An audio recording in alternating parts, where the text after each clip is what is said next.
Me sattusime ühele samale ajale Erkis õppima. Ove õppis maali, mina õppisin graafikat. Kohtusime nägupidi aeg-ajalt Erkis ööklas. Ove oli selline liivavärvi kuuega, selline habemik, vähemalt lõpus.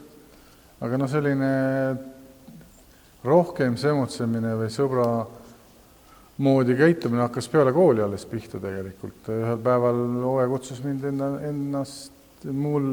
endale külla Mustamäele, keset suve ja nii see värk nagu hakkas käima, et me hakkasime lihtsalt koos käima külas üksteisel.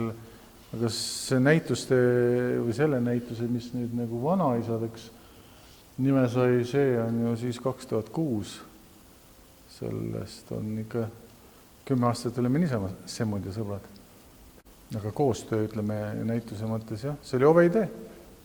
Ove ütles, et on vaja teha näitus, mille nimi on Vanaisad. Ma nagu alguses ei saanud aru, et mis vanaisad ja miks. Ove ütles, et tal on sellised ideed ja tahaks nagu vanaisadest rääkida piltide kaudu. Ja siis mõtlesin, et okei, et mul on ka vanaisa olnud. Ja temast on päris palju, just palju, aga piisavalt huvitavaid pilte.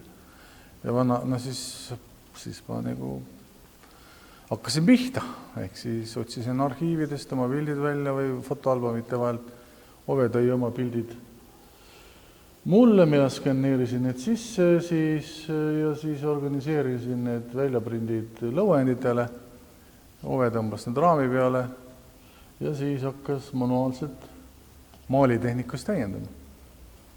Et selles mõttes mina ei maalinud midagi, mina nagu digitaalselt skännisin ja töötlesin ja lisasin iseennast suure egoistina sinna pildile. Ove ennast just väga ei lisanud, aga sellest lisast oma värve ja meeleolusid. Ta on vist ühel pildil ise ka see kiivriga poiss. Et sellised tööd konkreetsed, mis on väga isikliku teemaga, ma ei kujuta hästi ette.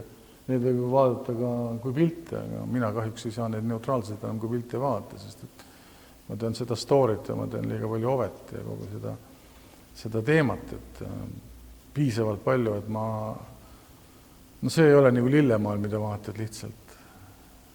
Et see on natuke rohkemat või sügavamat või heas mõttes häirivamat, et see ei ole üldse nii lihtne asi.